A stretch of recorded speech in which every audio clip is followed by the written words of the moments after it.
Well, welcome everybody.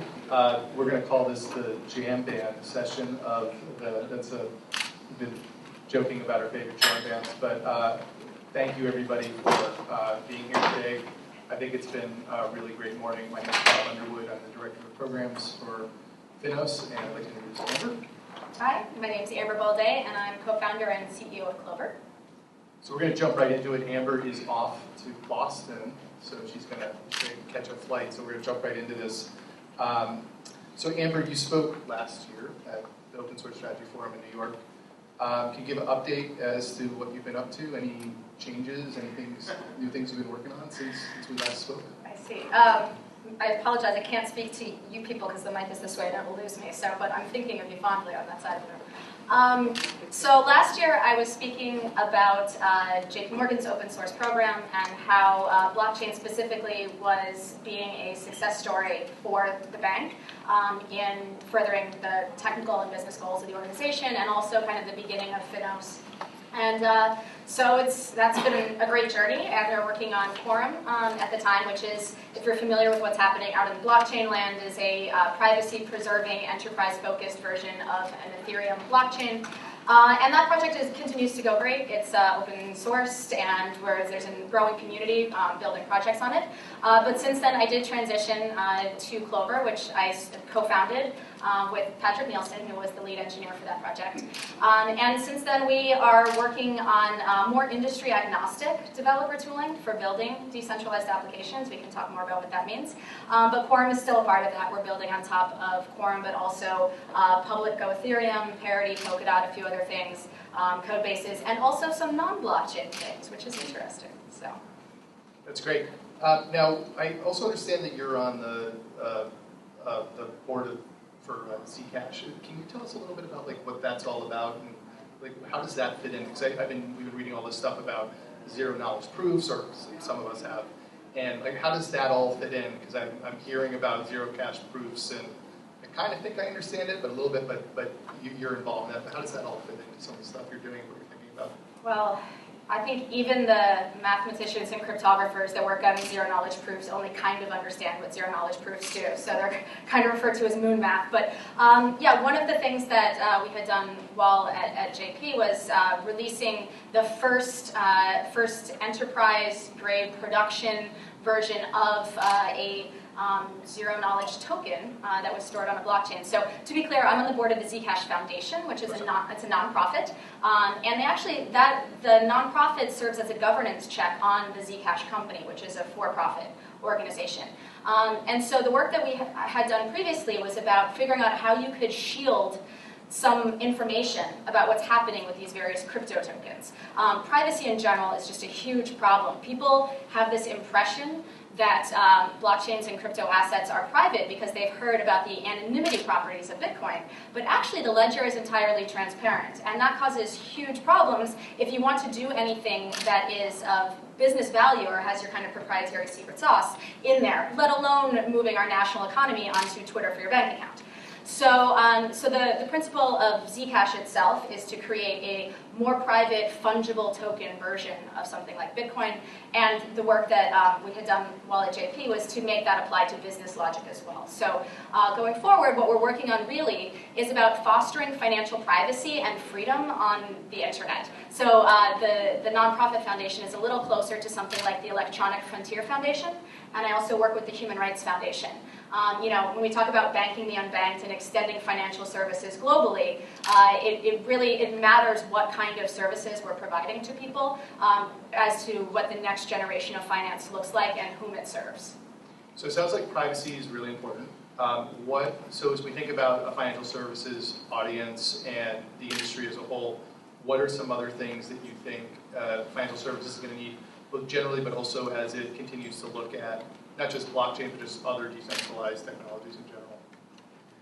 Well, almost all of the pilots and prototypes that exist right now, the ones that are more than just a press release at least, they've hard-coded a variety of things, as you do in a prototype, but that need to be replaced before these can become real production systems. So whether that's the rate of LIBOR coming from somebody's Excel spreadsheet on some dev laptop instead of from an actual market data source, or whether that's integration with existing ERPs like SAP and Oracle, etc., or whether it's even additional just small utilities of things that you would do over and over, something like signing a document. You want to track, kind of like a DocuSign sort of functionality, something simple like that. Every organization right now is writing those pieces themselves over and over, and not only does that increase the technical risk that at least one or more of these organizations is going to do something not quite right, but it also is just a huge waste of resources. To Gab's point at the top of the day when he was talking about mutualizing the developer stack so that you can get to the part where you're building the proprietary secret sauce part of your applications, we should have this kind of standard libraries when you're building decentralized apps, and it just does not exist yet. There's no such thing as similar to like the C standard library for blockchain. So you've had this experience at JP Morgan. Now you've got your own startup, which we'll talk about a little bit more in a second. What generally do you think the industry needs? And like, when you think about next generation financial services, what are some of the pieces and components that you think that looks like? What's your vision for where some of this is all going? Well, to the point, and I guess we're going to announce things in a second here, but okay. Not to jump the gun or anything, but to that point, I think we need to have open platforms that people work on collaboratively. And more modern DevOps tools are collections of libraries and tools that do useful things in both a standalone way and then are also synergistically worth more collectively as a whole.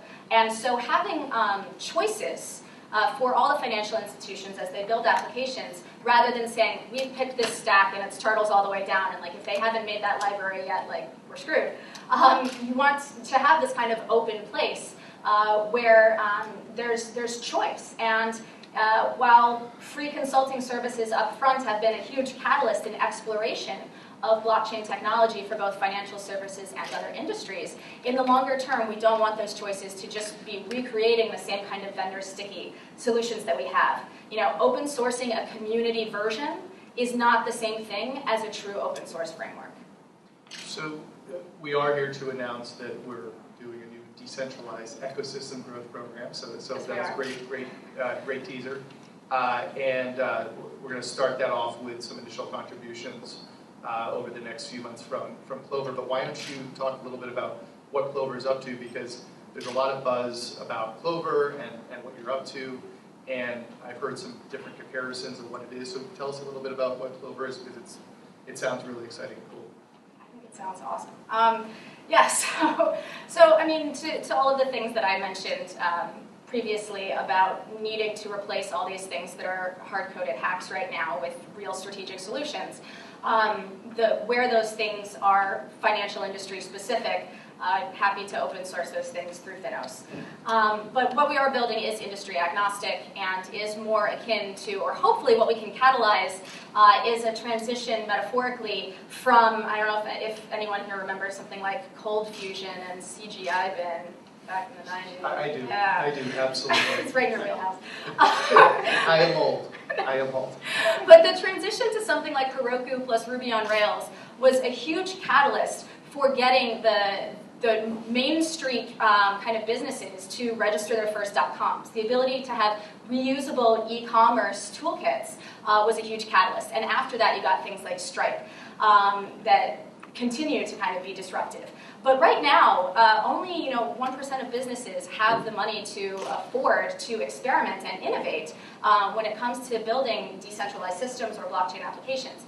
And so making it so that the tool set that could solve a problem that you have as a startup developer or a hobbyist with a toolkit that you like that then turns out to also be used in your business would be a huge game changer. So lowering the barrier to entry, making tools reusable, and I think it's been a bit of a misnomer that people thought, because I was running this blockchain program that now I've created an enterprise blockchain company. It's not so much that. It's like we shouldn't just have enterprise software. So much of the DevOps movement has been about getting away from the idea that we have this like tightly coupled Java stack and this is the only thing we do, but creating tools that are useful throughout the world and that will foster more interconnectivity between businesses at all tiers of the market cap spectrum.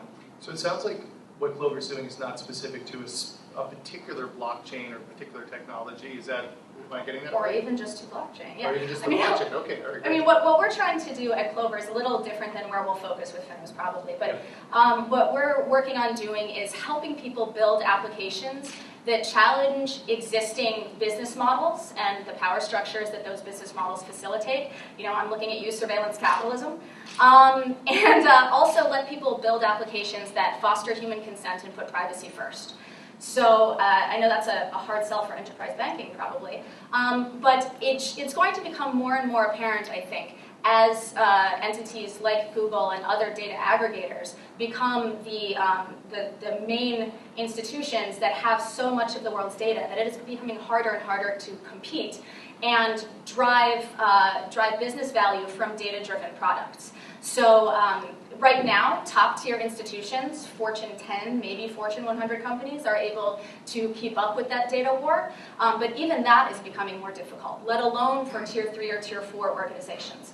So what we're doing longer term is helping connect the world's data, and that goes two ways. It either becomes a terrifying dystopia, which is kind of where we're headed right now, or we need to do more work exactly around kind of the zero-knowledge proof things that you mentioned earlier, around data analysis and machine learning and AI driven over encrypted data sets that are decentralized, stored at the point of origin, that have least authority access controls, that are well thought out from the beginning about where we're going. You know, we got into this point with the technical giants right now where we kind of were like, oh, that's just a social media company. Like, we're just posting pictures of our friends. You know, we didn't quite see where these things were going to go. And, you know, if we don't learn from history, and of course we are doomed to repeat it, so we have this opportunity now that if we were recreating the internet, what would we do differently? We'd probably put cybersecurity higher up the importance list, and we would probably put humans a little higher up there, because at the end of the day, we represent companies, but companies are made of people, although companies also people. Sorry, I'm American, and American companies are people legally. So it's going great for us. A couple times you've mentioned that the program and Clover is more than just blockchain, and that we're really thinking about what a world looks like or what a technology stack looks like from a decentralized perspective.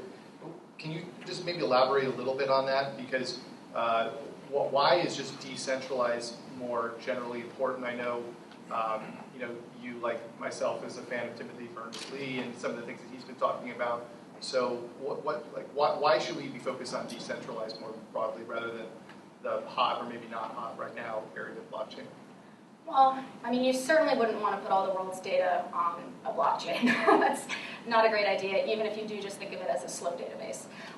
But using that kind of technology as a connective tissue can be helpful. But there are existing decentralized applications that we use that solve problems that we have. So, I mean, every time you type an address in a URL bar, we're accessing DNS, and DNS is a decentralized, globally distributed system, which has its own problems. But, you know, BitTorrent, whether or not anyone wants to admit that they've ever used BitTorrent to access media, that is a decentralized system and has been very resistant to censorship because of it. But, you know, traffic on BitTorrent is down 90% since Netflix rose, because most people don't want to go out and do something that is risky if you have a non-risky option. So with the rise of both crypto assets, but also machine learning and kind of business value being driven off of this larger data set, we have this kind of new opportunity to achieve some things that previously were not really possible, whether that's microtransactions driving the next kind of generation economy, or more free flow of data in a way that's more monetizable to the people that own that data. The time is ripe to actually innovate and try to do something like, you know, Tim Berners-Lee really tried to do the semantic web in 2009 and has always had the same dream. And if you look at why that didn't happen, it's not because people refuse to mark up their blogs using the same global ontology, which probably isn't going to happen. It's because it's easier to parse the content of a web page and pull out the actual, extract the meaning of that data using natural language processing than it is to trust what somebody said for SEO. So we need to look at why those things failed, because the same people, Tim Berners-Lee included, are proposing new decentralized programs, and a lot of it just sounds like the same record of what didn't work the first time around. And the cypherpunk dream will remain a dream, if we can't figure out a way to make it relevant to the largest corporations in the world. And how many people have been a DNS administrator at one point in their careers? Anyone? I have. I'll admit. It's okay. Alessandro, you can raise your hand. It's okay. Yeah, I do. Two domains. Two domains? That's awesome. So you're here to announce this FINOS program. Did we already do it? We did. Oh, okay. But you know, we didn't mention this is there besides just me orating about random things. Right. And so that's where I'm going with the question. So we're here to. So the 11th. So this is the 11th program. We announced the 10th this morning. Lucky 11. So the 11th program. So you worked on it, putting it forward with the IHS market. So how did that come about, and how did that collaboration start to emerge, and just how did that happen? Yeah. So Market's one of the leading members of FINOS, and obviously really core to the financial industry fabric, holds a lot of pieces of the industry together. And they've also been working, they've had a very robust blockchain program since very early on, working with Quorum, but also working with Axoni and some of the other players in the industry. And so we've had open channels of communication with them for a long time. And just in hearing kind of what we were working on, they were one of the companies that's like, well, but we're trying to build that all ourselves, and we don't know what to do with it. And if we want to, do that in-house forever, and then once we build something as a corporate in-house, there will be pressure for us to figure out how to monetize it and keep it here. And even if we want to give it away, so what can we do to shift our focus now from building, infrastructure fabric to building meaningful applications for our business?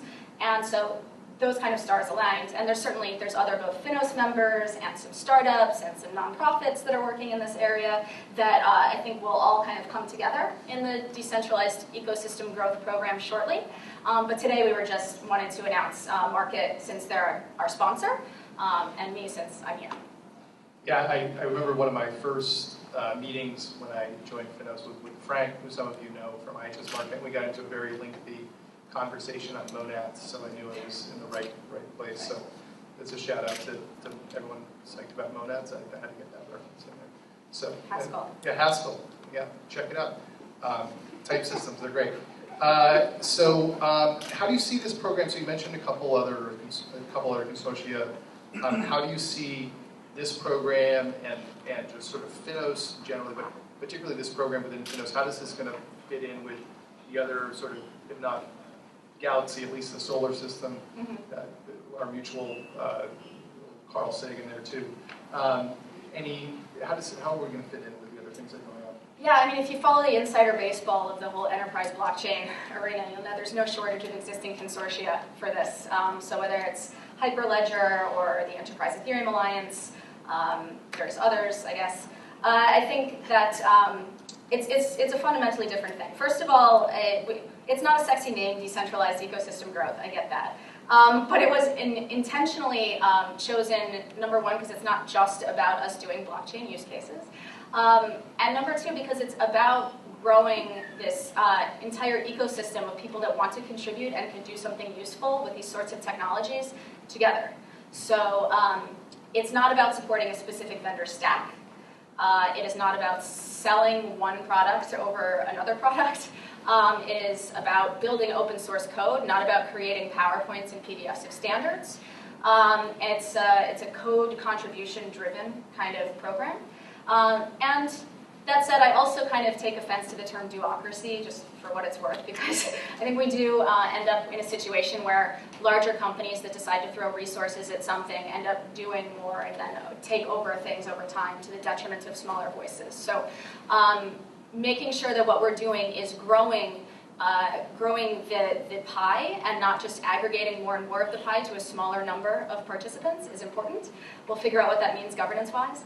But yeah, I mean, success will look like FINOS members and people that aren't a part of FINOS, since the code will be open source, being able to do a useful thing without having to get 10 companies around a table with a bunch of lawyers and decide on an 18-month roadmap before anybody puts their hands on a keyboard. If it helps, what we're building at Clover is also all executable without a root account.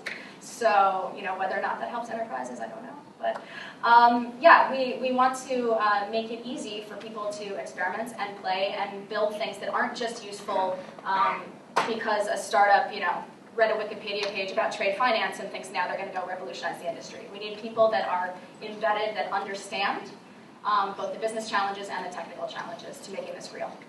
So that brings me to my last question. What do you see as the role? We have, some of the leading financial institutions in the world in the room with us. What do you see as the role of banks, capital markets, the bulge bracket, the other companies that work in that space? What do you see their kind of role going forward in terms of the blockchain space? I mean, it depends how quickly we can get it together here, because the other large incumbents, whether it's Facebook, finally announced their blockchain program, and to my surprise, I thought it was going to be about in-messenger payments, and it's not. It's about data collections across global jurisdictions for them, because that is what blockchain can facilitate, is crossing trust boundaries of data that's elsewhere. So we need to get it together. I think that there's been a lot of focus on in two directions. One is, can we figure out how to custody or let our consumers do something with cryptocurrency, because they are coming to us and asking us if we have that product. And the other is, how can we tokenize stuff we've already got, whether it's existing securities or things that could be fractionalized better that aren't yet tradable in a liquid way. So those have been the two streams that we've been kind of focused on. But if we get to a point where we are considering data as more of a non-fungible asset that has some of these properties of scarcity about it, custody of data is going to become a huge thing. Payment for that custody and custody of digital assets in general can be massive.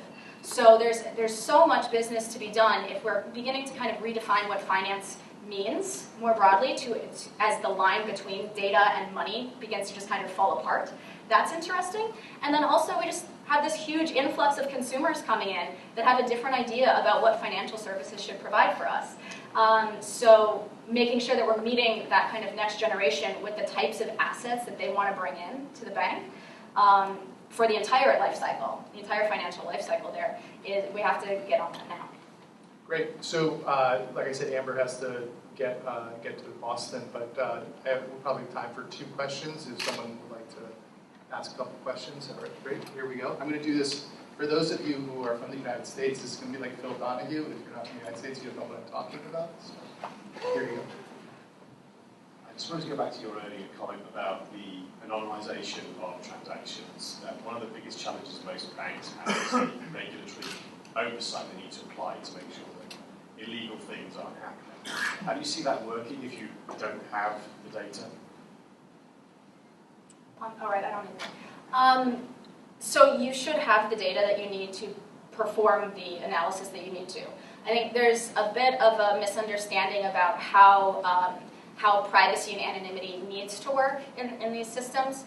Even Zcash, for example, has what's called selective disclosure, and there could be a system where you walk into a bank and when you open a cryptocurrency wallet, you opt in, you consent to give a bank access to all transactions that happen in that wallet in the same way they see all transactions in your debit card. The difference is whether or not you can extract money out of that wallet and take it with you, like you extract cash from an ATM right now, and do something where then the bank does not necessarily have oversight. And that could be a number of things. It could be sending a remittance overseas to where someone else should have jurisdictional governance over it, or it could be buying a $5 lemonade at like your kid's baseball game. But right now, the way that these systems exist, there's no such thing as the ATM thing. Like, it's just, there's always constant visibility and oversight, so we need to be able to put those boundaries in. The other option is something like, I've worked with the Monetary Authority of Singapore, some other governments. They're creating distributed ledger solutions which have a central point of trust, which being MAS in that case, right, that they would have visibility to all transactions all the time. It's a very different system. So all of if you remember like the 90s crypto wars about like, do we backdoor everything, do we have God keys for things? All that stuff is like back in force. So you either architect things so that there are like, fire door gaps between trust boundaries, or we create a new type of surveillance wherein somebody owns that God key, and it's, once one government has it, another government will have it. So we're looking at an entire new generation of cyber war possible. So I would opt into the privacy part now, and then work with the selective disclosure with the banks. That was a long-winded answer. Probably got Sorry. time for one, maybe two more questions. Any more questions? Well, if not, then we'll let Amber get to the airport. And thank you so much for coming and doing this. And we hope you all will check out the Decentralized Ecosystem Growth. I was going to call it Listening to Fish While Programming OCaml program, but apparently that was a bad name. So we ended up with Decentralized Ecosystem. Next time. That'll be the next thing. So, but anyways, thank you so much. Amber, thank you so much. It's been great. Safe travels. And hope that you'll check out both this program and the new data visualization program.